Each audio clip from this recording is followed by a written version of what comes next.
System is ready for class.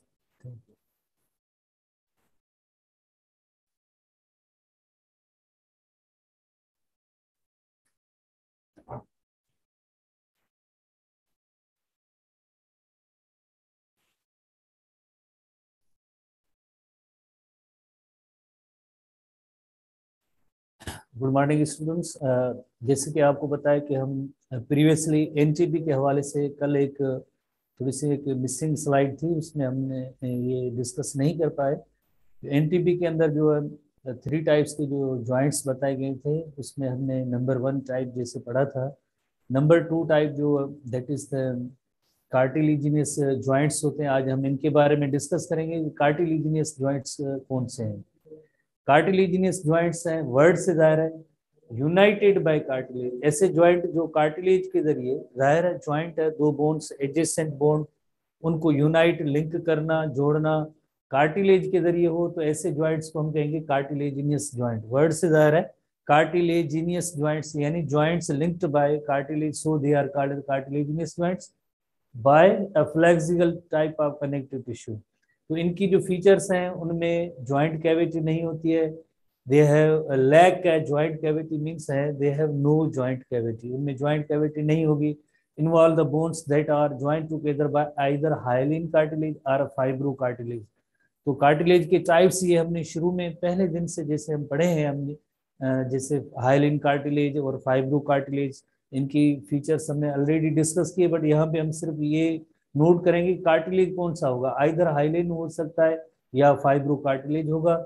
तो इसमें movement के डायरेक्शंस क्या हो सकते हैं? अलाउ लिटिल मूवमेंट, बहुत ही कम मूवमेंट इससे जॉइंट्स में होगी, बहुत ही कम मूवमेंट होगी, लिटिल मूवमेंट। तो ये इस कार्टिलेजिनियस जॉइंट्स की जो है की पॉइंट्स कहें या फीचर्स कहें, कौन कौन सी हैं, यानी ऐसे जॉइंट्स जो कार्टिलेज के जरिए लिंक हो, कनेक्टेड हो, जॉइंटेड हो, और इसमें कोई जॉइंट कैविटी भी नहीं होगी। जॉइंट कैविटी नहीं होगी तो सिनोवियल फ्लूइड का भी तस्वर नहीं होगा, इसमें यकीनन नहीं होगी। तो कार्टिलेज की कौन सी टाइप? एक हाइलिन कार्टिलेज हो सकता है या फाइब्रो कार्टिलेज होगा। तो ऐसे जॉइंट्स के अंदर मूवमेंट के डायरेक्शन या मूवमेंट कैसी होगी? तो यकीनन इसमें बहुत ही लिटिल जो मूवमेंट होगी, कोई डिफरेंट डायरेक्शंस में मूवमेंट नहीं होती। जैसे हमने एसटीबी के हवाले से भी पढ़ा था, जो बॉल एंड सॉकेट जॉइंट होता है उसके लिए एफिशिएंट जॉइंट लफ्ज इस्तेमाल किया जाता है। वाई? बिकॉज उसके अंदर जो मूवमेंट के डायरेक्शन है वो बहुत ही ज्यादा होते हैं। जिसमें मूवमेंट के डायरेक्शंस ज्यादा हो वही एफिशिएंट जॉइंट होता है। तो इसमें जो है लिटिल मूवमेंट होती है। अब हम देखेंगे कि कौन से लाइक जैसे ऐसे एग्जाम्पल हैं या जहाँ पे ये कार्टिलेजिनस जॉइंट्स पाया जाता है। एक है कोस्टल कार्टिलेज, आप स्टूडेंट्स को मालूम है बिल्कुल कि हमने जैसे पढ़ा था रिब केज एंड जैसे रिब केज है, और आपने देखा कि रिब्स जो होती हैं वो स्टर्नम के साथ अटैच होती है, एक कार्टिलेज के जरिए लिंक्ड होती है। तो ऐसे कार्टिलेज का नेम है costal cartilage that attaches ribs to the sternum. Ribs को स्टर्नम के साथ अटैच करने के लिए कोस्टल कार्टिलेज है। हम इलस्ट्रेशन भी देखते हैं। इसी तरह से एक और जो है लाइक जॉइंट है प्यूबिक सिम्फाइसिस। प्यूबिक सिम्फाइसिस एक जॉइंट है, प्यूबिक सिम्फाइसिस जॉइंट है। जैसे हम जो चीजें बार बार जैसे लाइक जैसे नए नए टर्म पढ़ते हैं तो उसके बारे में 3-4 बार हम रिपीट भी करते हैं कि ये है क्या। जैसे स्यूचर जॉइंट था, जैसे नया टर्म था तो आपको जैसे हमने यहाँ भी डिस्कस किया। तो इसी तरह से प्यूबिक सिम्फाइसिस जॉइंट है। किसके दरमियान प्यूबिक सिम्फाइसिस जॉइंट होता है? 2 इनॉमिनेट बोन्स के दरमियान। हम इलस्ट्रेशन पे भी आते हैं, 2 इनॉमिनेट बोन्स के दरमियान जो ज्वाइंट होगा उस ज्वाइंट का नेम है प्यूबिक सिम्फाइसिस। इलस्ट्रेशन पे आते हैं। इसी तरह से इंटरवर्टिब्रल डिस्क, कल भी जैसे हमने पढ़ा था slipped disc, slipped disc, intervertebral disc, 2 vertebrae के दरमियान जो एक पैड होती है कार्टिलेज की, जिसे हम कहते हैं इंटरवर्टिब्रल डिस्क कहते हैं। यकीनन यहाँ पे भी एक लिटिल मूवमेंट होती है, बहुत ही कम मूवमेंट होती है, इतनी ज्यादा नहीं होती है। बैक एंड फोर्थ मैनर की हमने जैसे मूवमेंट में पढ़ा था। तो यहाँ पे जैसे एक लफ्ज सिम्फाइसिस आपके लिए थोड़ा सा नया टर्म है। ये fibro cartilaginous fusion between 2 bones is called as symphysis, इसे हम कहेंगे सिम्फाइसिस। और डिस्क एडजेसेंट वर्टिब्री, जो 2 वर्टिब्री है उनके दरमियान जैसे इंटरवर्टिब्रल डिस्क होती है, और इनका जो एक्ट एज ए लिगामेंट के तौर पे भी काम करती है और शॉक एब्जॉर्बर के तौर पे भी काम करती है। लिगामेंट की मीनिंग होती है जैसे दो बोन्स को कनेक्ट करने के लिए जो टिश्यूज होते हैं, जनरली उसे हम लिगामेंट कहते हैं।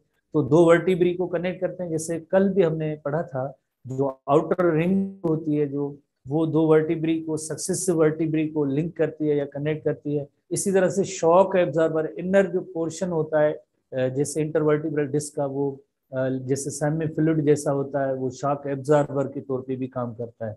ठीक है, ये इसमें ये एडिशनल टर्म्स हैं, इनको याद करने की जरूरत नहीं है, बट यहाँ में हम थोड़ा सा ऐसे ही डिस्कस कर रहे हैं। तो अगेन दोबारा आते हैं, कार्टिलेजिनस ज्वाइंट क्या होते हैं। ऐसे ज्वाइंट्स जो कार्टिलेज के जरिए कनेक्टेड हो, लिंक्ड हो, उन ज्वाइंट्स को हम कहेंगे कार्टिलेजिनस ज्वाइंट्स। इनकी प्रॉपर्टी क्या है? इनकी प्रॉपर्टी ये है कि इनके अंदर कोई ज्वाइंट कैविटी नहीं है। सिंपली हम कहेंगे they have no joint cavity, joint cavity नहीं है। यानी ज्वाइंट कैविटी जिसके अंदर जैसे सिनोवियल फ्लूइड वगैरह होती है वो भी अब नहीं होगी। तो ऐसा कार्टिलेज कौन सा होगा, कौन सी टाइप से? एक हाइलिन कार्टिलेज हो सकता है, फाइब्रो कार्टिलेज भी हो सकता है। मूवमेंट की डायरेक्शन क्या है? लिटिल मूवमेंट, इतनी ज्यादा एफिशिएंट मैनर की जैसे डायरेक्शन हो ऐसी नहीं मूवमेंट होती है। कौन से एग्जाम्पल है? जैसे कोस्टल कार्टिलेज। कोस्टल कार्टिलेज कहाँ पे होता है? जैसे ribs are attached to sternum by cartilage that is called costal cartilage. इसी तरह से और कहाँ पे? और एक प्यूबिक सिम्फाइसिस। प्यूबिक सिम्फाइसिस भी एक ज्वाइंट है, ज्वाइंट का नेम है प्यूबिक सिम्फाइसिस। कहाँ पे होता है? दो इनॉमिनेट बोन्स होती है, उनके दरमियान जो है प्यूबिक सिम्फाइसिस होगा। इसी तरह से इंटरवर्टिब्रल डिस्क है, ये भी एक कार्टिलेजिनियस ज्वाइंट है। अब हम नेक्स्ट आते हैं इनकी इलस्ट्रेशन पे। नेक्स्ट हम आते हैं इलस्ट्रेशन पे। ठीक है, तो ये नेक्स्ट इलस्ट्रेशन हो गई। ठीक है, तो इसमें आप जैसे देखेंगे कौन कौन से टाइप्स हैं। Next slide. हाँ, ठीक है।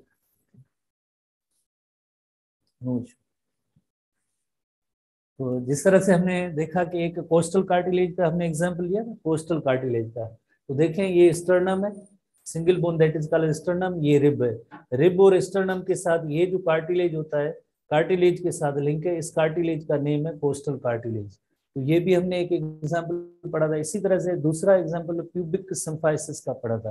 प्यूबिक सिम्फाइसिस हमारे एनटीबी बुक के अंदर भी तस्वीर मौजूद है। तो आप जैसे देखें ये एक इनॉमिनेट बोन है और ये दूसरी इनॉमिनेट बोन है। दो इनॉमिनेट बोन से एक दूसरे के साथ लिंक है, कनेक्टेड है, ज्वाइंटेड है। तो इस ज्वाइंट का नेम है प्यूबिक सिम्फाइसिस। यहाँ पे भी कार्टिलेज होता है, ये भी एक्चुअली कार्टिलेज है।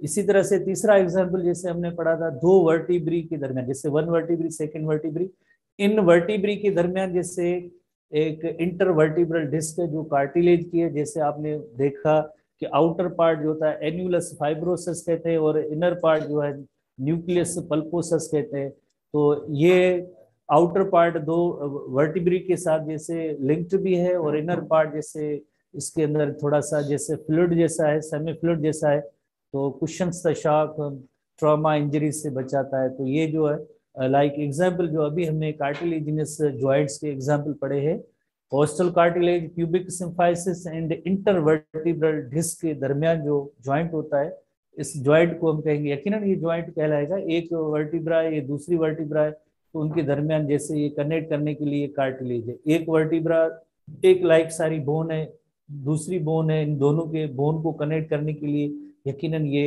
एक ज्वाइंट होगा जो कार्टिलेज का बना हुआ। रिब बोन है, स्टर्नम बोन है, इनके दरमियान जैसे यकीनन कनेक्शन मौजूद है, ज्वाइंट मौजूद है। तो ज्वाइंट वो किसके जरिए? Through cartilage. कार्टिलेज का नेम क्या है?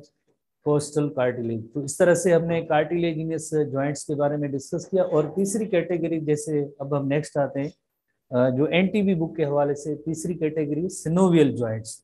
तीसरी कैटेगरी है सिनोवियल ज्वाइंट्स। वर्ड से जाहिर है जिसमें ज्वाइंट कैविटी होनी जरूरी है, सिनोवियल फ्लूइड, सिनोविया होनी चाहिए, मूवेबल, और मूवमेंट के भी काफी सारे डायरेक्शन होते हैं। तो ऐसे ज्वाइंट्स को हम कहेंगे सिनोवियल ज्वाइंट्स कहेंगे। तो ऐसे सिनोवियल ज्वाइंट्स जो फ्रीली मूवेबल ज्वाइंट्स हैं, ये एनटीबी के हवाले से हम डिस्कस करें। जो एनटीबी बुक के अंदर 3 टाइप्स के ज्वाइंट्स हैं वो ही उनको देख रहे हैं। एसटीबी के हवाले से हमने कम्प्लीटली पढ़ लिए थे कल। डिसऑर्डर्स भी, रिलेटेड डिसऑर्डर्स से उनको भी डिस्कस किया था। ये थोड़ी सी पॉइंट्स थी, 2 पॉइंट्स जो रह गई थी कल के हवाले से, हम उनको ही देख रहे हैं, फिर आगे नेक्स्ट टॉपिक में जाएंगे। तो इसी तरह से नंबर 3 जो सिनोवियल ज्वाइंट है, जो ये फ्रीली मूवेबल ज्वाइंट है और इनकी बोन्स के ends are covered by hyaline cartilage and held together by surrounding tube like capsule of dense fibrous tissues. ठीक है, हाइलिन जैसे जो खासतौर पे जैसे हमने नी ज्वाइंट की एक इलस्ट्रेशन भी देखी थी, तो बोन नंबर 1 बोन नंबर 2 उनके एंड्स होते हैं, उनमें आर्टिकुलर कार्टिलेज मौजूद है, तो यकीनन इन बोन्स की एंड पे कार्टिलेज का होना जरूरी होता है। तो हाइलिन कार्टिलेज है और कैप्सूल है, ज्वाइंट कैप्सूल है। ज्वाइंट कैप्सूल दो पार्ट्स का बना हुआ होता है। Outer part is called ligament and inner lining is called synovial membrane. And you know very well, synovial membrane का काम होता है कि फ्लूइड सीक्रेट करना, ऑयली सीक्रेशन है, दैट इज कॉल्ड सिनोविया और सिनोवियल फ्लूइड, जिसके बारे में कल हमने डिटेल में जैसे डिस्कस किया था, which secrets synovial fluid. Synovial membrane का काम होता है सिनोवियल फ्लूइड सीक्रेट करना। तो ज्वाइंट कैप्सूल के अंदर क्या होता है, ज्वाइंट कैप्सूल के अंदर एक लिगामेंट्स होती है और दूसरी जैसे सिनोवियल मेम्ब्रेन, तो एक कैप्सूल और कवर लाइक स्ट्रक्चर जैसे बन जाती है और उसके अंदर अदर पार्ट्स हैं। तो दैट इज कॉल्ड एज कि उसमें एक ligament outer layer, inner layer is called synovial membrane, इसे हम कहते हैं ज्वाइंट कैप्सूल कहते हैं। तो ओवरऑल जो है ज्वाइंट कैप्सूल हम इसे कहते हैं, ज्वाइंट कैप्सूल। और जो ये ट्यूब लाइक स्ट्रक्चर जैसे बन जाएगी, लिगामेंट हो जाएगी, अंदर की मेम्ब्रेन होगी, उसे सिनोवियल मेम्ब्रेन कहेंगे। बोन्स के एंड है वहां पे आर्टिकुलर कार्टिलेज हो जाएगा। अब इनके दरमियान जो स्पेस और कैविटी होगी उसे हम कहेंगे सिनोवियल कैविटी कहेंगे, और फ्लूइड होगी उसे हम कहेंगे सिनोवियल फ्लूइड कहेंगे और सिंपली सिनोविया कहेंगे। तो ये सारी चीजें हमने प्रीवियसली पढ़ी है, तो हम थोड़ा सा इसको अगेन रिपीट जैसे ही कर रहे हैं। तो ये ज्वाइंट कैप्सूल हो गया। और कहाँ पे कौन कौन से एग्जाम्पल है, एक है बॉल एंड सॉकेट ज्वाइंट, जो हमने एसटीबी के हवाले से डिटेल में डिस्कस कर लिया था। Ball and socket joint, hinge joint है, पाइवोट ज्वाइंट है, ग्लाइडिंग ज्वाइंट है, ये सारे एग्जाम्पल फ्रीली मूवेबल ज्वाइंट्स के थे, हमने डिटेल में इनको डिस्कस कर लिया था, डिटेल में डिस्कस कर लिया था। तो ये सारे जो टॉपिक्स जो कल के हवाले से जो रह गए थे वो थे। अब हम नेक्स्ट हेडिंग्स में जाते हैं, नेक्स्ट हेडिंग्स में जाते हैं। ये ओवरऑल जो उस ज्वाइंट कैप्सूल के हवाले से इलस्ट्रेशन है। और कल जैसे हमने पढ़ा था फ्रैक्चर से पढ़ा था, आज थोड़ा सा फ्रैक्चर्स को थोड़ा सा रिपीट भी करेंगे और आगे चलते जाएंगे। फ्रैक्चर जैसे बोन फ्रैक्चर किससे कहते हैं, जो ब्रोकन बोन होती है that is called fractured bone. और ये क्यों होता है, because of physical force, physical force exerted on the bone. जब बोन पे फिजिकल फोर्स एक्सर्ट होती है तो यानी वो उसमें बर्दाश्त करने की इतनी सलाहियत नहीं होती, because force is stronger then the bone itself. Bone से फोर्स ज्यादा होती है तो यकीनन जो है फिर बोन जो है ब्रेक हो जाती है। Broken bone is called fractured bone, और सिंपली हम इसे कहेंगे बोन फ्रैक्चर। और इसी तरह से जो है किसी इंजरी की वजह से होता है, तो कई टाइप है बोन फ्रैक्चर के, जैसे ये नॉर्मल बोन दिखाई गई है तो इसमें ये भी फ्रैक्चर है, इस तरह के भी फ्रैक्चर हो सकते हैं। और इसी तरह से ट्विस्ट की सूरत में स्पाइरल फ्रैक्चर है, बहुत ज्यादा इसकी टाइप्स हैं, हमें नहीं पढ़ना, इतनी जो है इनकी जरूरत नहीं है। हम आगे नेक्स्ट जाते हैं कि टाइप्स ऑफ फ्रैक्चर कौन से हैं। कल हमने जैसे पढ़ा था एक ऐसे फ्रैक्चर होते हैं जिसे हम कहते हैं सिंपल फ्रैक्चर, सिंपल फ्रैक्चर और क्लोज्ड फ्रैक्चर। क्लोज फ्रैक्चर और सिंपल फ्रैक्चर वो होते हैं जिसमें जस्ट बोन ब्रेक होती है, सराउंडिंग टिश्यू को कुछ भी नहीं होता है, तो ऐसे फ्रैक्चर को हम कहेंगे सिंपल फ्रैक्चर कहेंगे। जैसे without rupture of ligament and skin, skin भी रप्चर नहीं होती है, लिगामेंट भी रप्चर नहीं होती है, तो इस तरह के फ्रैक्चर को हम कहेंगे सिंपल फ्रैक्चर कहेंगे। दूसरा एक ऐसा फ्रैक्चर होता है जिसमें यकीनन जो बोन तो ब्रेक होती है, बट उसके साथ साथ क्या होगा कि स्किन के अंदर जैसे वुंड या जख्म भी होगा, फिर क्या होगा, फिर जो इन्फेक्शन के चांसेस होते हैं, तो ऐसे फ्रैक्चर को हम कहते हैं कंपाउंड फ्रैक्चर कहते हैं। तीसरा जो फ्रैक्चर होता है जिससे हम कहेंगे complicated complicated fracture. Complicated fracture में जैसे अगर फॉर एग्जांपल अगर रिब ब्रेक होती है तो लंग्स को भी डैमेज होता है, वो रिब जो लंग्स के अंदर भी पियर्स और एंटर हो सकती है, दाखिल हो सकती है, तो ऐसे फ्रैक्चर को हम कहेंगे complicated fracture. Such fracture is called complicated fracture when a fracture damages the adjacent organ. Adjacent यानी नेबरिंग, करीब वाला। करीब वाला कौन सा, जैसे रिब अगर ब्रेक होती है, रिब में फ्रैक्चर होता है, तो करीब वाला जो आर्गन होता है यकीनन जो लंग्स होंगे वो भी थोड़े बहुत डैमेज हो सकते हैं। तो इस तरह के फ्रैक्चर्स को हम कहेंगे कॉम्प्लिकेटेड फ्रैक्चर। ये कल तक हमने पॉइंट्स पढ़ी थी, अब हम थोड़ा सा आगे चलते हैं नेक्स्ट। तो जब भी कोई फ्रैक्चर होता है, बोन फ्रैक्चर होता है, तो उसकी हीलिंग कैसे होती है, ये हमारे एनटीबी बुक के अंदर भी मौजूद है, एनटीबी बुक के अंदर टॉपिक मौजूद है, और PTB Punjab text book board के अंदर भी मौजूद है। एसटीबी में ये टॉपिक नहीं है, एसटीबी बुक में सभी टेक्स्ट बुक बोर्ड के अंदर ये टॉपिक नहीं है, एनटीबी मौजूद है और पीटीबी मौजूद है। ठीक है, थोड़ी सी डिफरेंस की वजह से थोड़ा सा डेज वगैरह, बाकी अदरवाइज जैसे प्रोसेस दोनों के अंदर जैसे सेम होता है। तो अक्सर आपने जैसे देखा हो, मे बी ऑब्जर्व किया हो कि कोई भी अगर फ्रैक्चर होता है तो सबसे पहले, क्योंकि जैसे आपने बोन की स्ट्रक्चर पढ़ी है तो वहाँ पे ब्लड वेसल्स की भी सप्लाई होती है। तो जो बोन का फ्रैक्चर होता है तो यकीनन वहाँ पे ब्लीडिंग होती है, ब्लीडिंग होती है, उसके बाद वो ब्लड क्लॉट भी हो जाता है। तो पहले पहले स्टेप के अंदर यही होगा कि ब्लीडिंग और ब्लड क्लॉट का बनना। तो उसे हम कहेंगे कि जैसे hematoma and clot formation, haematoma and clot formation पहले पहले स्टेप में ये होगा कि जब भी बोन ब्रेक होगी तो जाहिर है बोन के अंदर जो ब्लड सप्लाई भी है तो ब्लड वेसल्स भी ब्रेक होंगी, और ब्लड जब ब्लड वेसल से बाहर आता है तो उसे कंडीशन को कहते हैं हेमरेज कहते हैं। हेमरेज जैसे फर्स्ट ईयर में आप पढ़ते हैं, the escape of blood from blood vessels is called hemorrhage. यकीनन जो बोन अगर ब्रेक होती है, फ्रैक्चर होता है, तो ब्लीडिंग तो होगी होगी, नंबर वन ब्लीडिंग होगी। तो उसके बाद वो ब्लड जो है वो सराउंडिंग टिश्यूज में एरियाज के अंदर जमा हो जाता है, ब्लड अक्यूमुलेट हो जाए, ब्लड मास जमा हो जाए, क्लॉट बन जाए, तो उसे हम कहेंगे हेमेटोमा कहते हैं। ये भी फर्स्ट ईयर का टॉपिक है, फर्स्ट ईयर में चैप्टर 14 के अंदर दोनों टर्म्स डिफाइंड है। फिर भी जैसे हम बोन फ्रैक्चर की रिपेयर के हवाले से जैसे पढ़ेंगे तो पहले पहले स्टेप के अंदर ये जो पॉइंट्स बताएंगे जो हम नोट करेंगे। तो बोन रिपेयर हेडिंग है हमारी। जो bone repair, simple bone is a living tissue. जाहिर है जो भी जैसे बोन कभी कभार अगर इत्तफाकन ब्रेक होती है तो वापस रीग्रो भी हो जाती है, रीमॉडल भी हो जाती है, शेप वही सी सेम सी आ जाती है। तो जाहिर है एक लिविंग डायनामिक टिश्यू है जिसके अंदर ये एबिलिटी है कि वापस से उसकी रिपेयर हो सकती है। Undergoes repair following the fracture, जैसे फ्रैक्चर होता है तो फौरन उसमें रिपेयर हो जाता है। Repair process of a simple fracture takes place in 4 major steps. ये 4 मेजर स्टेप्स कौन से? नंबर वन जैसे हेमेटोमा एंड क्लॉट फॉर्मेशन, जैसे हमने पढ़ा है कि एनटीबी पीटीबी दोनों बुक्स के अंदर मौजूद है। When a bone breaks, blood vessels in the bone and perhaps in the surrounding tissues are torn and hemorrhage। Hemorrhage को हम एक सिंगल वर्ड में जैसे अगर हम डिफाइन करें ना, single word, one word, bleeding. तो जब भी जैसे बोन ब्रेक होगी तो आप देखें कि ये ब्लड वेसल्स हैं, ये भी टॉर्न हुए गए, ब्रेक हो गए, तो जाहिर है क्या हुआ, ब्लीडिंग हुई। ब्लड जैसे अदरवाइज हम पढ़ते हैं फर्स्ट ईयर में चैप्टर 14 के अंदर हमने पढ़ा है, हमारे पास जो क्लोज सर्कुलेटरी सिस्टम है, blood flows only and only between heart and blood vessel, heart and blood vessel यही सर्किट होता है। कभी भी जैसे ब्लड जो है वो यहाँ से ब्लड वेसल या हार्ट से बाहर नॉर्मली नहीं आता है। तो जब अगर ब्लड जो है ब्लड वेसल से एस्केप होके बाहर आता है, इस कंडीशन को बायोलॉजिकली हम उसे हेमरेज कहेंगे, मेडिकल टर्मिनोलॉजी में उसे हेमरेज कहेंगे, इंग्लिश में सिंपल वर्ड्स में उसे हम कहेंगे कि bleeding. escape of blood from blood vessels is called as bleeding।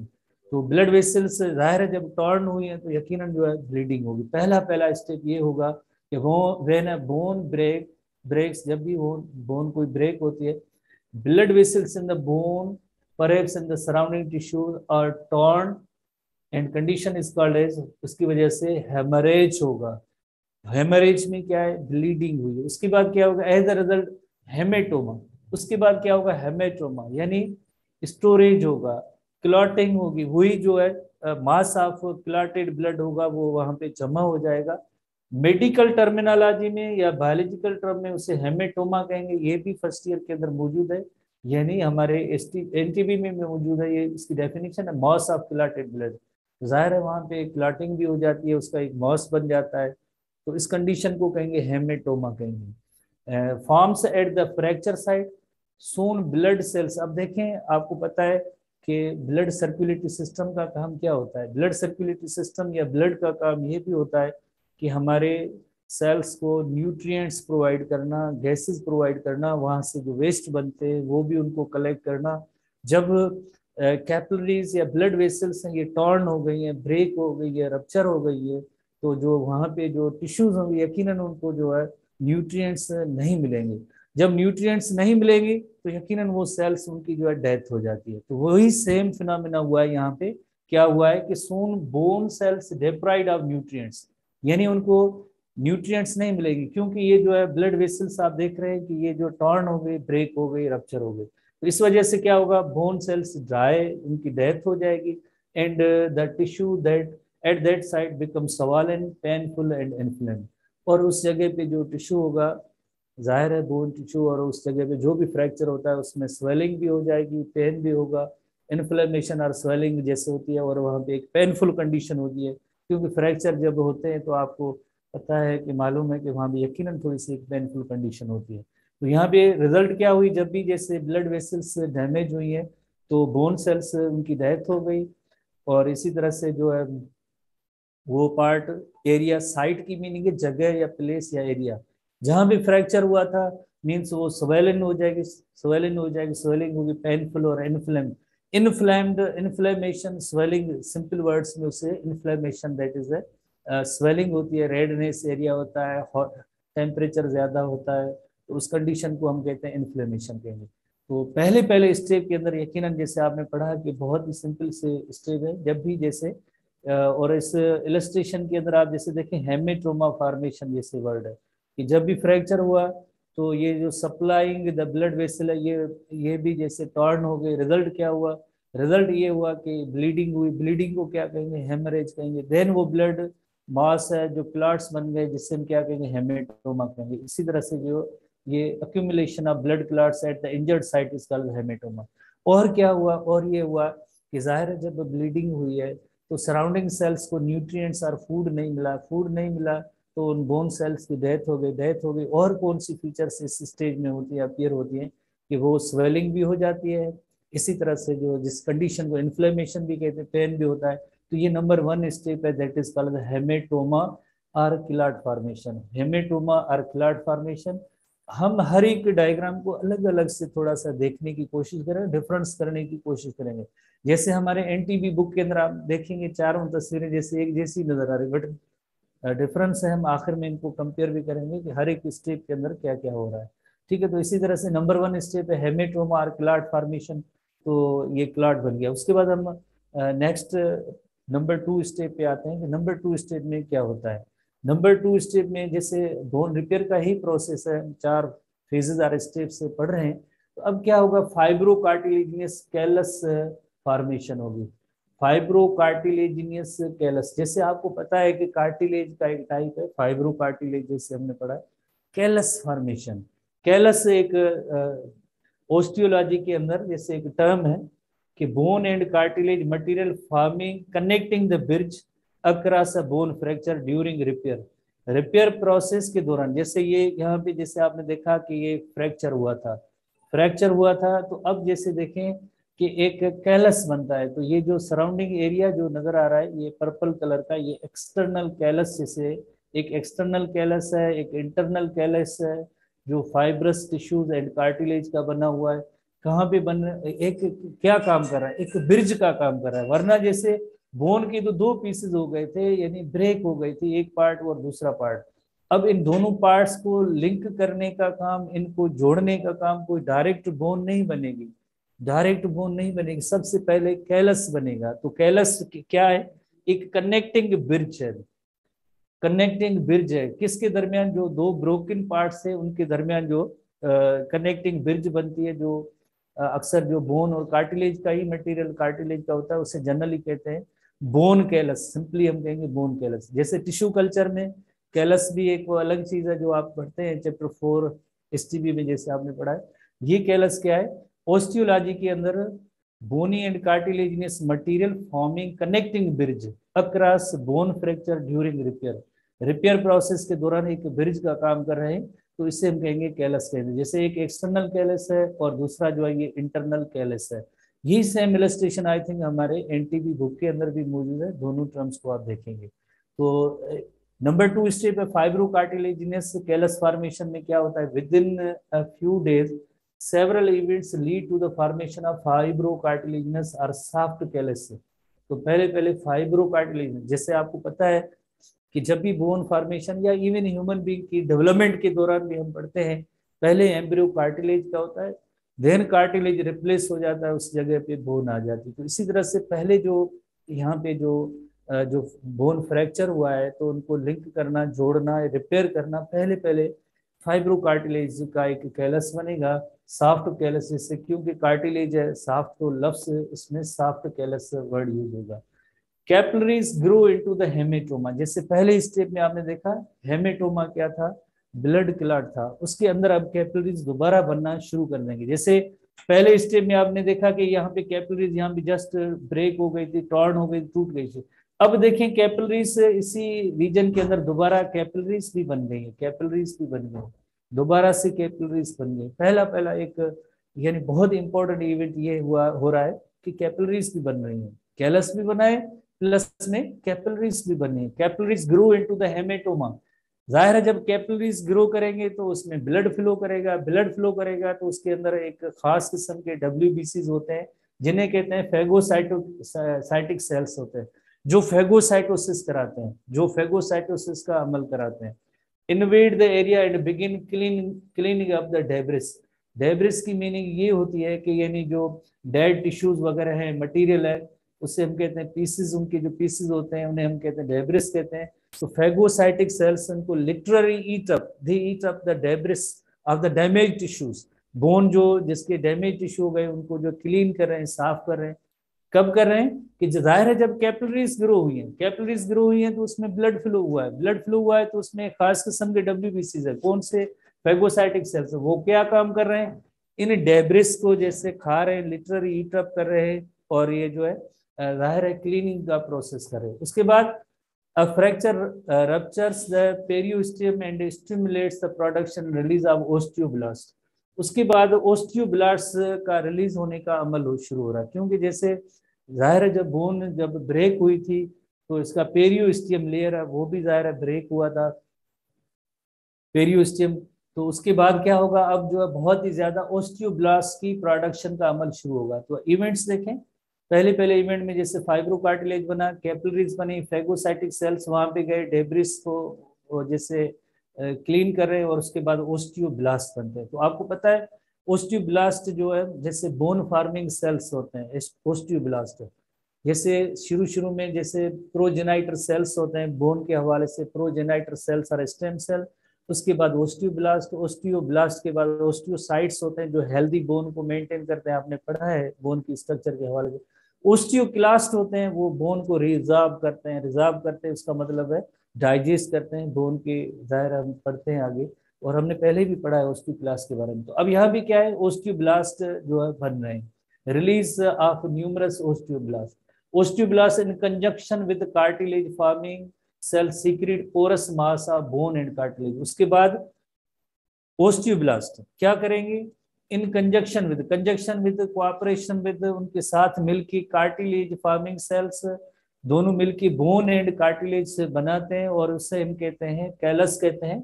जैसे हमने यहाँ पे नोट किया है, कैलस क्या है, bone and cartilage material forming bone connecting bridge between, एक किस जगह पे, at bone fracture during repair. तो इससे हम कहते हैं कैलस कहते हैं। ऐसे कैलस को हम कहेंगे कार्टिलेजिनस कैलस भी कह सकते हैं, सिंपली जैसे कार्टिलेज सराउंडिंग द ब्रेक, जहां भी बोन ब्रेक हुई है उस जगह पे पहला पहला जो ये कैलस बना है वो कार्टिलेजिनस कैलस है। जैसे ये इस नंबर 2 स्टेप की हेडिंग भी ये फाइब्रो कार्टिलेजिनस कैलस फॉर्मेशन। तो पहले जो है ये फाइब्रो कार्टिलेज का कैलस बना है, वो सॉफ्ट होता है, इस वजह से इसे कार्टिलेजिनियस कैलस कहते हैं। डायरेक्ट बोन टिश्यू नहीं बनाए, पहले बनाए हैं कार्टिलेज बनाए, कार्टिलेज कौन सा, फाइब्रो कार्टिलेज, उसका कैलस बना है। सराउंडिंग द ब्रेक यानी जहां पे भी बोन ब्रेक हुई है उस जगह पे ये कैलस बना है, फाइब्रस टिश्यूज का, कार्टिलेज का कैलस बना है। ठीक है, इस callus replaces the original blood clots. जैसे कि आपको पता है कि पहले इस जगह पे क्या था, ये जैसे मैरून कलर का पार्ट आप देखें ना, ये हेमेटोमा का था, हेमेटोमा का था, जो इससे प्रीवियस जो डायग्राम आपने पहले स्टेप में देखी। अब देखिए ये जो ये मैरून कलर है रिप्लेस हो रहा है, उसकी जगह पे पर्पल कलर जैसे नजर आ रहा है, तो इसका मतलब है कि ये ब्लड क्लॉट रिमूव हो रहे हैं, ब्लड क्लॉट रिमूव हो रहे हैं, उसकी जगह पे क्या बन रहा है, उसकी जगह पे फाइब्रो कार्टिलेज बन रहा है, fibro cartilage. Callus replaces the original blood clots and holds the ends of the bone together. और उसके बाद जैसे जाहिर है कार्टिलेज है, दोनों एंड्स जो टूट गए थे उन दोनों को एक दूसरे के साथ होल्डिंग का काम कर रहे हैं। और इसमें टाइम कितना लगता है, 3 to 4 वीक्स। और इस अमल को हम लगेंगे 3 to 4 वीक्स। जैसे आप सबको पता है या ऑब्जर्व किया होगा कि कभी किसी पर्सन की अगर अनलकीली जो बोन ब्रेक होती है तो थोड़ा सा टाइम लगता है तो 3 to 4 वीक्स लगते हैं इस अमल में, ओनली नंबर 2 स्टेप में, कि यानी 3 to 4 वीक्स लगते हैं। जिसमें क्या बनता है, फाइब्रो कार्टिलेज बनता है, जिसका मेन काम ये है कि दो जैसे पीसेस जैसे बोन की अगर है उन दोनों को होल्ड करने का काम है, कनेक्ट करने का काम। कैसे, फाइब्रो कार्टिलेज बनाए या सॉफ्ट कैलस बनाए। अब इसमें जैसे आपने देखा हेमेटोमा या क्लाटेड पोर्शन ऑफ द ब्लड है वो भी खत्म हो रहे हैं, उसकी जगह पे कौन सी चीज डेवलप हुई है, उसकी जगह पे जैसे फाइब्रो कार्टिलेज डेवलप हुआ है, उसका कैलस डेवलप हुआ है। और जैसे आपने देखा कि जैसे दोबारा से जो कैपिलरीज भी बन गई है, वहाँ पे जो डैमेज एरिया के जो सेल्स डेब्रिस वगैरह थे वो भी क्लीन हो रहे हैं। अब यानी एक ग्रोथ जैसे रिपेयर प्रोसेस हो रहा है, बोन की रिपेयर प्रोसेस हो रहा है। तो दोबारा से हम देखते हैं कि इस नंबर 2 प्रोसेस के अंदर, स्टेप के अंदर क्या हुआ है।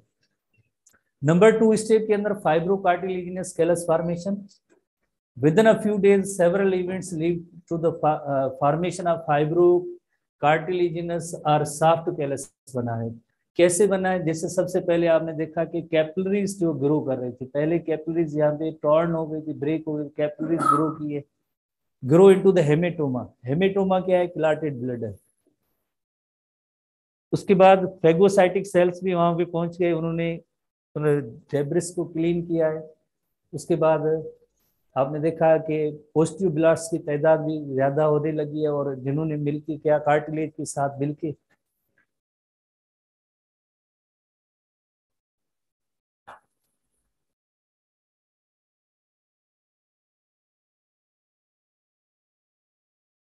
कार्टिलेज के साथ मिलके उन्होंने कैलस बनाया, जिसका नेम है कार्टिलेजिनस कैलस है। जहाँ पे ब्रेक हुआ था बोन का वहाँ पे कार्टिलेजिनस कैलस है। तो प्रीवियस इलस्ट्रेशन में आपने देखा यहाँ पे जो मरून कलर जो था वो हेमेटोमा का था, अब ये पर्पल कलर किसको शो कर रहा है, ये कार्टिलेजिनस कैलस को शो कर रहा है, जिसे सॉफ्ट कैलस भी कहते हैं। और उसके बाद जैसे जितने भी ब्लड क्लॉट वगैरह है वो भी अब उसकी रिमूव हो रहे हैं, कैलस ज्यादा हो रहा है।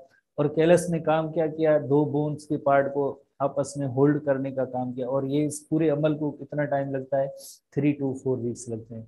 होपफुली आपने इस सेकंड इवेंट को, बहुत इंपॉर्टेंट इवेंट है, सबसे इंपॉर्टेंट इवेंट यही है कि सबसे पहले जैसे बोन के जो दो पीसेस हो गए थे अब उनको होल्ड करने का काम या इवेंट जो है फाइब्रो कार्टिलेजिनस कैलस की सूरत में ये बन गया। इसमें इवेंट्स भी ज्यादा हैं, बाकी आगे कुछ भी नहीं है।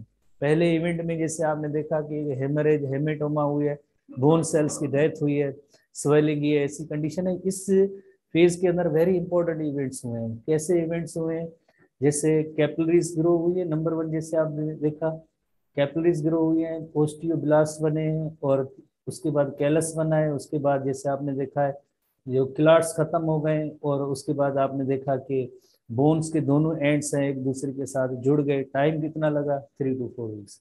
थोड़ी सी इसी तरह से आप यकीनन छोटी छोटी सी पॉइंट्स हैं, एक सिंगल कीवर्ड की सूरत में सीरीज के साथ आप इनको याद कर सकते हैं, ठीक है। उसके बाद हम नंबर 3 इवेंट पे आते हैं कि 3 नंबर इवेंट में क्या होता है।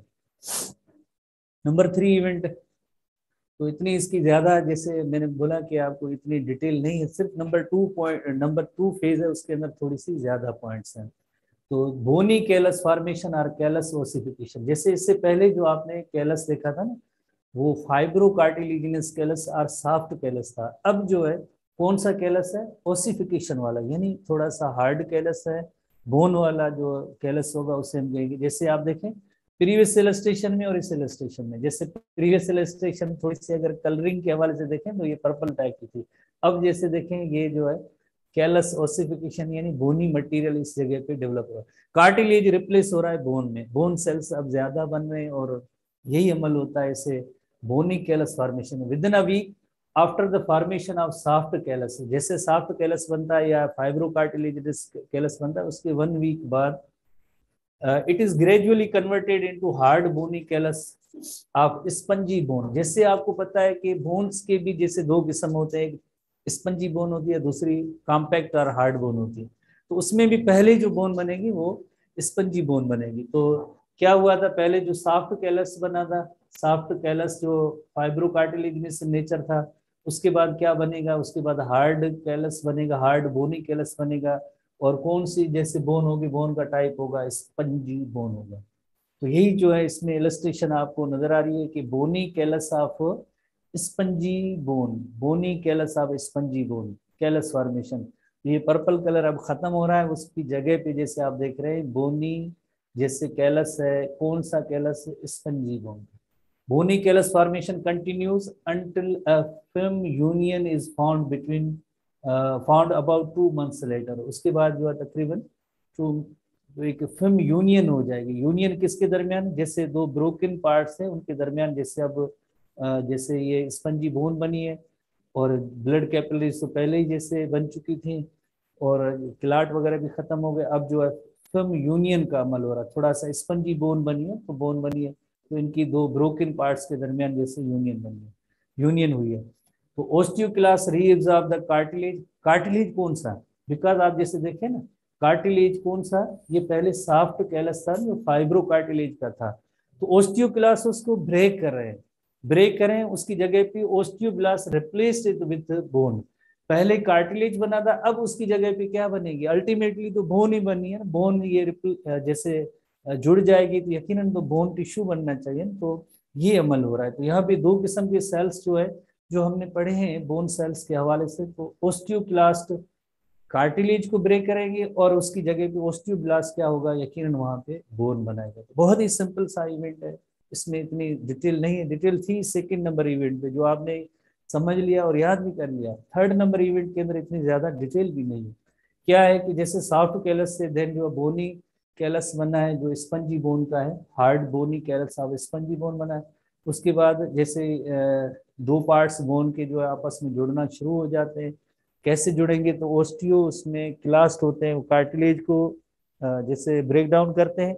और ओस्टियोब्लास्ट जो होते हैं, ओस्टियोब्लास्ट होते हैं, आपको पता है कि वो क्या करेंगे, यकीनन एक बोन टिश्यू बनाएंगे, कार्टिलेज की जगह पे बोन आ जाती है।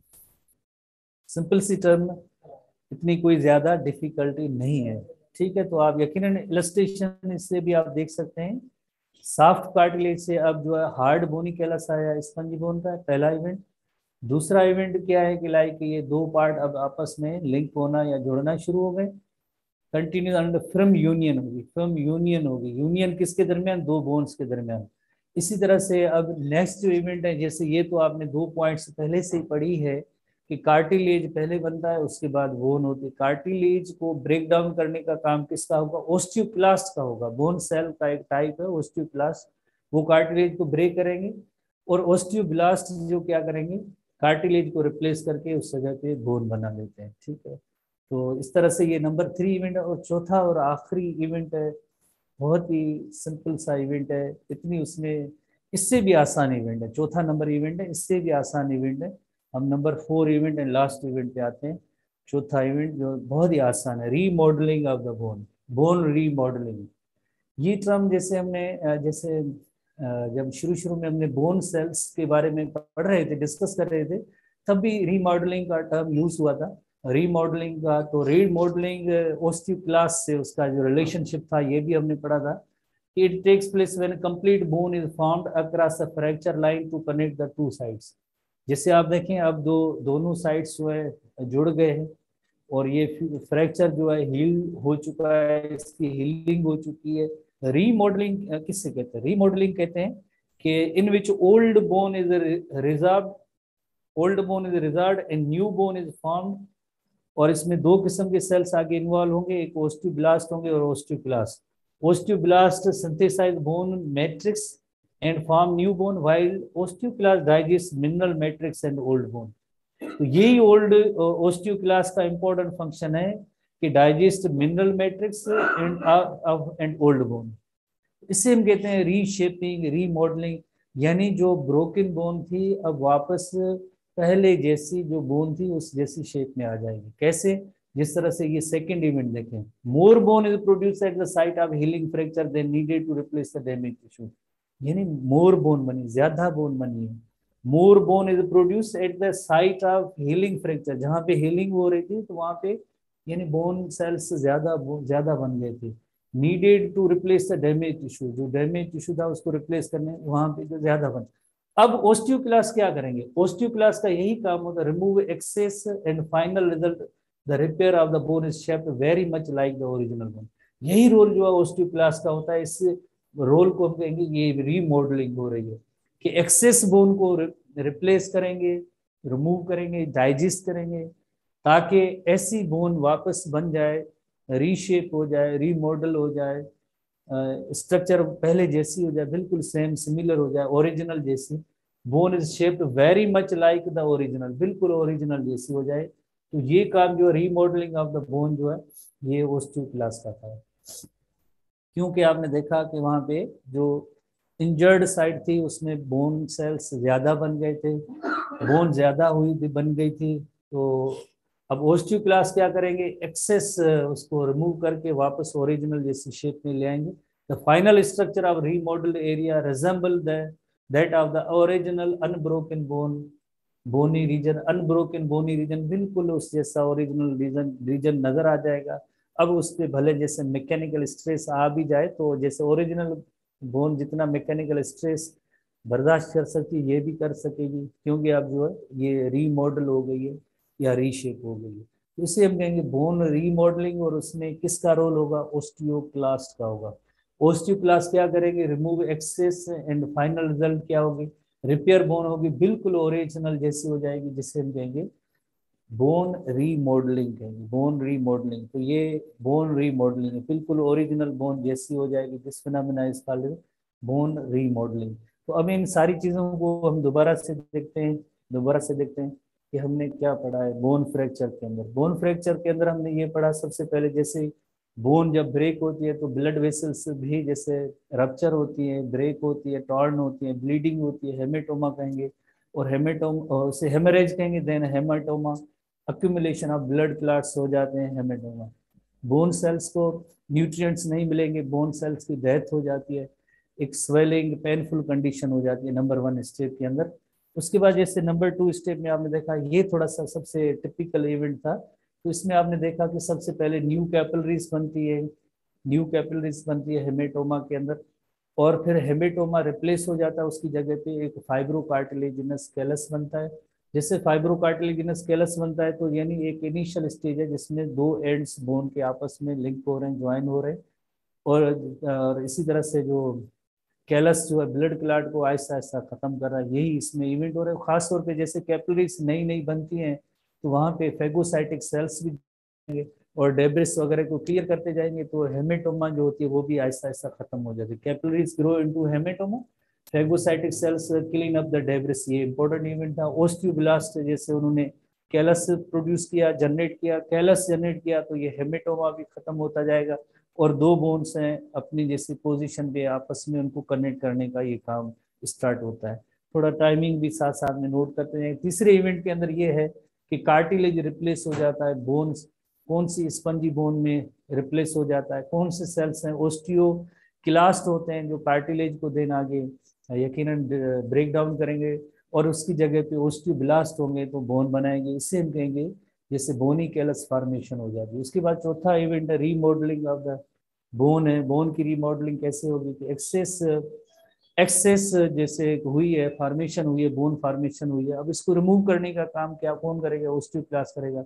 फिर क्या होगा, बिल्कुल ओरिजिनल बोन जैसी ये हो जाएगी, ताकि वो भले से मैकेनिकल स्ट्रेस जो भी आए कोई इश्यू नहीं है, तो ओरिजिनल बोन जैसी हो जाएगी, इसे हम कहेंगे बोन रीमॉडलिंग कहेंगे। तो अब नेक्स्ट जैसे इलस्ट्रेशन के अंदर ये जैसे चारों इवेंट्स हैं कंटिन्यू साथ पड़े हैं, हेमेटोमा है, फाइब्रोकार्टिलेजिनस कैलस फॉर्मेशन हुई है, उसके बाद बोनी कैलस हुआ है, बोनी कैलस के बाद बोन रीमॉडलिंग हुई है। तो आप यकीनन अपने एनटीबी बुक के अंदर भी ऐसी सेम डायग्राम है जिसके जरिए आप ये देख सकते हैं। तो ये हेमेटोमा है, ये जैसे फाइब्रोकार्टिलेज बना हुआ है, हेमेटोमा रिप्लेस हो गया, उसके बाद ये फाइब्रोकार्टिलेज की जगह पे बोन टिश्यू आई है, और उसके बाद ये एक्सिस जो बोन टिश्यू है रिमूव हुए हैं ओस्टियोक्लास्ट में, और इस तरह से बोन रीमॉडलिंग हुई है। ठीक है, बाकी इलस्ट्रेशन है बट हमारे काम की नहीं है। अब हम नेक्स्ट आते हैं इंजरीज टू जॉइंट्स। हमारे एनटीबी बुक की हेडिंग है इंजरीज टू जॉइंट्स। जैसे एक तो बोन फ्रैक्चर होता है और नंबर 2 जॉइंट जो प्लेस है उस जगह पे भी इंजरीज हो सकती है। तो सबसे पहले जैसे एक torsion or sudden impact to the side of joint can be devastating. We will discuss dislocation and sprain. एक टर्म है डिसलोकेशन हम डिस्कस करेंगे, दूसरा टर्म स्प्रेन करेंगे। डिसलोकेशन की मीनिंग होती है dislocated joint is a joint that slips out its place, जो ओरिजिनल प्लेस है उससे जॉइंट थोड़ा सा, जैसे फॉर एग्जांपल ये देखें कि बॉल एंड सॉकेट जॉइंट है, ग्लेनोइड कैविटी पेक्टोरल ग्रेडल की ह्यूमरस का ये हेड है। तो अगर ये जिस तरह से डिसलोकेट हो जाए, डिसलोकेट क्यों होता है उसका एक रीजन ये भी है, इससे काट जैसे लिगामेंट है, ये लिगामेंट अगर टॉर्न हो या ब्रेक हो तो यकीनन लिगामेंट जब ब्रेक होगा तो ये जॉइंट भी अपनी पोजीशन पे बरकरार नहीं रह पाएगा। जैसे ये भी एक लिगामेंट होते हैं क्लेविकल और स्कैपुला के दरमियान, ये भी अगर ब्रेक होंगे तब भी जैसे ये जॉइंट अपनी पोजीशन पे बरकरार नहीं रह पाएगा, स्लिप हो जाएगा। So this condition is called as a dislocation of the joint. It occurs when the ends of bones are forced from the normal position. A severe dislocation can cause tearing of the muscles, ligament and tendon. तो अगर muscles भी जैसे tearing हो जाए, ligaments की भी tearing हो जाए, टेंडन की भी टीयरिंग हो जाए, तो उनकी वजह से डिसलोकेशन ऑफ द जॉइंट्स होगी। तो ये 3 रीजंस हैं। जैसे इसमें वन ऑफ द रीजन हमने जैसे यहाँ पे इलस्ट्रेशन में देखा कि लिगामेंट की टीयरिंग हुई, लिगामेंट की टीयरिंग हुई। जब लिगामेंट टीयर होंगे तो डिसलोकेशन ऑफ द जॉइंट हुआ है, जॉइंट ने अपनी पोजीशन छोड़ दी है। तो उसमें सिम्टम्स कौन सी होती है, जब भी ऐसी सिचुएशन होगी तो उसमें उस जगह पे स्वेलिंग होगी, पेन भी होगा, immobility of the affected joint होगा, यकीनन जो पार्ट होगा वो मूव करना नॉर्मल उसकी मूवमेंट नहीं होगी। तो यही आम सी चीजें आप स्टूडेंट समझ सकते हैं। तो most common causes are below, fall और other trauma to the joint. ये धक्का लग जाए, गिर जाए अपने वजन से, जैसे कभी कभार इतनी फोर्स से गिरते हैं तो तब भी जैसे ये, तो उसके मेन ही रीजंस हैं, ट्विस्ट आ जाए कभी कभार, तो ये सारे काफी सारे रीजंस हैं जिनकी वजह से जैसे ये ऐसी डिसलोकेशन ऑफ द जॉइंट्स हो सकती है। In some cases dislocation are caused by disease और डिफेक्टिव लिगामेंट। कभी कभार जो है डिजीज की वजह से भी हो सकता है या डिफेक्टिव लिगामेंट की वजह से हो सकती है। जैसे डिजीज के हवाले से देखें, रियूमेटॉइड आर्थराइटिस, कल हमने जैसे पढ़ा था लेग के अंदर जैसे जो फुट रीजन है और उसके अंदर बिग टो है, वो अपने जॉइंट की जो पोजीशन है उससे थोड़ा सा टेढ़ा हो जाता है, उससे हम कहते हैं रियूमेटॉइड आर्थराइटिस, जो 50% के केसेस में होता है। कैन कॉज जॉइंट डिसलोकेशन, इसकी वजह से रियूमेटॉइड आर्थराइटिस की वजह से भी जॉइंट की डिसलोकेशन हो सकती है। Can only B successfully reduced into normal position by trend medical professional. तो हम ये ऐसे नहीं करेंगे अपने तौर पे कि भाई जॉइंट डिसलोकेट हो गया हम कोशिश करके अपनी सेम उसी जगह पे फिक्स करते हैं, तो ऐसे नहीं होगा। यकीनन वापस उसको फिट करना, रिड्यूस करना, उस जगह पे वापस लाना, ओरिजिनल प्लेस पे जॉइंट की रखना, ये किसी एक ट्रेंड, यकीनन कोई ट्रेंड कोई एक्सपर्ट होगा वही कर सकता है, हम जैसे नहीं कर सकते। जैसे देखिए यहाँ भी कंडीशन जो है, ये लिगामेंट ब्रेक हुआ है तो जाहिर है कोई सर्जन वगैरह होगा वही काम ये कर सकता है। सर्जरी में भी needed to repair that tightened stretched ligament, तो यहाँ पे भी सर्जरी का अमल भी हो सकता है ताकि ये लिगामेंट वापस जुड़ जाए। तो इस कंडीशन को हम कहेंगे डिसलोकेशन ऑफ द जॉइंट्स। तो इतनी इसमें डिटेल नहीं है, होपफुली आप जिससे नोट कर सकते हैं। डिसलोकेशन की मीनिंग, लोकेशन ओरिजिनल प्लेस है, डिसलोकेशन यानी उस जगह से हट जाना, जॉइंट जब अपनी जगह से ओरिजिनल प्लेस से हट जाते हैं तो उससे हम कहते हैं डिसलोकेशन। रीजन क्या है, tearing of the muscle, ligament and tendon हो सकती है। सिम्टम क्या है, सिम्टम जो जाहिर है उसमें पेन होगा, स्वेलिंग होगी और मोबिलिटी या जो मूवमेंट है डायरेक्शन है वो सही प्रॉपर नहीं होंगे, तो उसे मिलेंगे dislocation of the joint. Rheumatoid arthritis भी एक उसमें डिसलोकेशन ऑफ द जॉइंट का एक टाइप। अगेन ये सेम ऐसी इलस्ट्रेशन है जैसे ये नॉर्मल जॉइंट है, ball and socket joint, humerus bone. तो अगर आप देखें ये डिसलोकेशन हुई है, ये भी एक डिसलोकेशन का एक टाइप है। तो अपनी पोजीशन पे ये जो है जॉइंट नहीं रहा तो उसे हम कहेंगे डिसलोकेशन ऑफ द जॉइंट। दूसरा एक टर्म है sprain. Sprain is injury to ligament, sprain is injury to ligament. जैसे जॉइंट अपनी पोजीशन से हटा है तो डिसलोकेशन ऑफ द जॉइंट, ये क्या है, sprain is injury to ligament. Ligament में अगर कोई इंजरी होती है तो उसे हम कहते हैं स्प्रेन कहते हैं। स्प्रेन किसका हो सकता है, कौन सी ligament, ligaments are in ankle, knee और रिस्ट के अंदर जो लिगामेंट होती है उसके अंदर ऐसे होता है। Ligaments can be injured by being stretched too far from their normal position. जैसे देखें एक जैसे जो भी लिगामेंट होता है उसकी एक स्ट्रेचिंग और फ्लेक्सिबिलिटी लिमिटेड होती है। उससे अगर ज्यादा जो स्ट्रेचिंग होगा, जैसे एथलीट वगैरह आप देखते रहते हैं कि अगर अपनी वो परफॉर्मेंस देते हैं कभी कभार वो स्लिप हो जाते हैं, तो देन उनमें ये जो बहुत ज्यादा ऐसी सिचुएशन और कंडीशन हो सकती है कि ये स्प्रेन हो सकता है। तो stretch too far from the normal position, जो उनकी जो एक कैपेबिलिटी पोटेंशियल एबिलिटी सलाहियत है कि भाई इतना स्ट्रेच हो सकता, उससे भी अगर ज्यादा स्ट्रेच हो जाए तो उसकी कंडीशन, ऐसी कंडीशन को हम कहेंगे स्प्रेन कहेंगे। और स्प्रेन को वापस रीसेट भी किया जा सकता है, करते हैं, करना चाहिए। Treated conservative with treatments like icing and physical therapy. ये दो तरीके होते हैं। आइसिंग की मीनिंग होती है, जैसे अक्सर जो ऐसे एक्सपर्ट होते हैं बोन्स के जो वगैरह जो इंजरीज वगैरह की, वो कहते हैं कि कोल्ड आइस है उनको, जैसे जहाँ पे जो ऐसी स्प्रेन हुई है उस जगह पे ऐसे कोल्ड के बर्फ के जैसे आइस के ऐसे थेरेपी की जाए, ताकि उसमें जैसे ये कंडीशन थोड़ी सी, ये ट्रेडिशनल कंडीशन। कंजर्वेटिवली इस तरह से फिजिकल थेरेपी या फिजियोथेरेपी टेक्निक की मदद से जैसे मूवमेंट्स कुछ ऐसी होती है उनके जरिए वापस रेस्टोर किया जा सकता है। Dressing bandages and ace wraps should be used to immobilise the sprain and provide support. जिससे अक्सर आपने देखा होगा खासतौर पर ये जो जैसे बोन जो है या इसमें कहीं भी स्ट्रेचिंग होती है तो एक पैर सबसे पहले सपोर्ट देते हैं, और देन एक यहाँ पे नेक रीजन में एक जैसे बेल्ट जिसे कहते हैं बांधा जाता है। तो उनके लिए ये थोड़े से मेडिकल टर्म है, एस रैप्स है या ड्रेसिंग बैंडेजेस, ताकि वो पार्ट उसको इमोबलाइज रखा जाए, मूवमेंट ना हो और वापस वो पार्ट अपनी जगह पे सेट हो जाए। तो ऐसी ऐसी चीज़ें हम कर सकते हैं स्प्रेन के अंदर। जैसे यहाँ पे जैसे हमने यहाँ पे देखा कि ये एंकल की लिगामेंट है, ये लिगामेंट है, तो इसी तरह से अगर पाँव में जैसे आमतौर पे कहते हैं मोच आना, एंकल स्प्रेन, तो जाहिर है ये अपनी लिगामेंट ओरिजिनल साइज से ज़्यादा स्ट्रेच होगा तो उसमें ये पेन स्वेलिंग ऐसी कंडीशंस डेवलप हो जाती है। तो ये इस कंडीशन को हम कहते हैं स्प्रेन कहते हैं। तो उसके बाद जैसे क्या किया जाता है, जैसे एस एक शायद कंपनी वगैरह है उसकी ऐसी बैंडेज या ऐसे स्ट्रिप्स बांधे जाते हैं जस्ट ताकि उनको सपोर्ट भी दिया जाए और उस पार्ट को जैसे मूव भी ना किया जाए, तो उसके लिए ऐसी बैंडेजेस वगैरह दी जाती है। तो नेक्स्ट है आखिरी एडिंग है आज के हवाले से कि first aid treatment for disorders of the skeleton. तो इसमें कोई इतना जैसे टेस्ट रिलेटेड क्वेश्चन तो नहीं है, बट बस फिनिशिंग पॉइंट है कि prompt and a proper first aid increases the chances of a complete recovery. Usually the severity of the bone fracture and the dislocation of the joints depends upon its cause and affected part. If you suspect someone has dislocated a joint, अगर आपको थोड़ा सा एक अंदाजा हुआ है कि किसी पर्सन का एक ज्वाइंट है वो डिसलोकेट हुआ है और फ्रैक्चर हुआ है उसमें, तो you can help by immobilising the fractured bone. पहला पहला ये काम करना चाहिए कि उस जैसे इमोबलाइज किया जाए। इमोबलाइज की मीनिंग है यानी उसको जैसे मूव ना कराए। जैसे अगर ये बोन अगर कोई किसी की टूटती है तो इस तरह से नहीं चले, जाहिर है उस बोन को जो है पहले पार्ट को इमोबलाइज किया जाए, यानी उसमें मूवमेंट ना दिया, मूव ना कराया जाए। Or dislocated joint but do not attempt to manipulate pull or realise.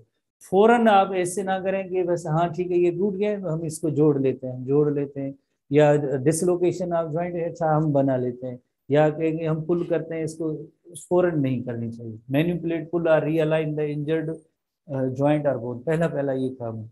Leave this task to professional, यानी ये काम कौन कर सकता है, कोई प्रोफेशनल यानी कोई एक्सपर्ट, कोई डॉक्टर साहब होगा, सर्जन होगा, वही काम कर सकता है।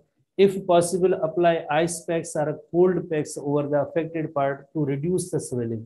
तो आइस पैक या इस वजह से किया जाता है टू रिड्यूस द स्वेलिंग के असरात को जैसे कम करने के लिए। C assist the victim to position of comfort, यानी जैसे किसी पर्सन की कोई बोन ब्रेक हो गई है तो उसको इस तरह से बिठाएं या करें उसकी ब्रोकन पार्ट को ताकि उसको आराम आ जाए। हम अपनी जैसे चॉइस के जरिए ऐसे नहीं करें ऐसे बैठ जाए ऐसे जाए, जो उसमें उसको जो बेहतर पोजीशन हो उसी पे रखें। Provide support to the affected area such as using sling and splints. Sling and splint जैसे अभी हमने जैसे सपोर्ट के लिए जैसे यूज किए थे, तो हम इलस्ट्रेशन पे आते हैं, जैसे एक बेल्ट भी होते हैं और इसी तरह से यहाँ पे कुछ बांधने वाले सपोर्ट वगैरह, तो उसे स्लिंग एंड स्प्लिंट कहते हैं। स्लिंग एंड स्प्लिंट हम आते हैं। Listen to the what victim still. Victim की मीनिंग है जिसकी बोन ब्रेक हुई उसकी बात सुने नहीं, हम उसकी अगर बात नहीं सुनेंगे तो यकीनन हम उसका ही डैमेज करेंगे। पहले उससे तो पूछें कि हुआ क्या है, दर्द कहाँ है, या कौन सा पार्ट जो ब्रेक हुआ, आपको क्या महसूस होता है। हम उसकी फर्स्ट एड में लगे हुए उसकी हेल्प करें, बट उसकी भी बात सुनी जाए क्या हुआ है उसके साथ। Dislocation involving the hip, ankle and leg joints, इनमें डिसलोकेशन हो सकते हैं। Compound fracture require ambulance and for transfer. तो ऐसी आम सी चीज़ें, और इसमें कोई टेस्ट रिलेटेड इतना बड़ा सवाल नहीं है, बस फिनिशिंग पॉइंट है। तो हमें देखना है कि स्प्लिंट किसे कहते हैं। जैसे ये रिस्ट स्प्लिंट है, रिस्ट स्प्लिंट है, ये नी स्प्लिंट है। ऐसे नी स्प्लिंट, अगर नी में कोई डिसलोकेशन वगैरह या कोई लिगामेंट जो टर्न हुए, ब्रेक हुए, तो उसकी सपोर्ट के लिए जैसे ये, इसे कहते हैं नी स्प्लिंट कहते हैं। इसी तरह से ये एक स्प्लिंट है रोल्ड अप न्यूज़पेपर, जैसे इमरजेंसी में वो सपोर्ट के लिए स्प्लिंट दिया है। और ये इस ऐसे धागे को जैसे स्लिंग कहते हैं, ये ट्राइंगल स्लिंग फला फला ऐसे स्लिंग होते हैं, इसे हम कहते हैं स्लिंग कहते हैं। ठीक है, तो टेस्ट के हवाले से आज तक जो जितना पढ़ा है ये आपकी जीटी में सिलेबस है, ये सब आपकी जीटी का सिलेबस है। हमने पहले ही डिस्कस किया था कि जैसे जो मसल स्टार्ट करेंगे उससे पहले जो भी पढ़ेंगे ये सिलेबस है, जीटी का सिलेबस है। क्योंकि एक्चुअली आप पीएमसी के सिलेबस में देखें, एक बोन है, नंबर 2 जैसे आप देखें कार्टिलेज है, और उसके बाद जॉइंट्स एंड टाइल्स हैं। बट उसके साथ जैसे देखें जॉइंट रिलेटेड कुछ डिसऑर्डर्स भी हैं, जिसमें एक गाउट है, आर्थराइटिस भी है, गाउट एंड आर्थराइटिस भी जैसे पीएमसी के सिलेबस में शामिल है। तो शुरू से ही मैंने जैसे, और सब टीचर्स ने भी यही आपसे कहा है कि पीएमसी जैसे टॉपिक एक जिस तरह से इंक्लूड करती है, बट रिलेटेड उसके साथ जितने भी जो टॉपिक्स हैं एमसीक्यूज हैं वो भी उन्होंने दिए हैं प्रैक्टिस टेस्ट में एज वेल एज जो ओरिजिनल टेस्ट में। तो टाइम का फ़ायदा लेते हुए हम इन सब चीज़ों को हम पढ़ भी रहे हैं और इनकी हम टेस्ट लेंगे। जो आज तक हमने पढ़ा है ये सब सिलेबस है, आपका जीटी का सिलेबस है। ठीक है, सी यू, थैंक यू।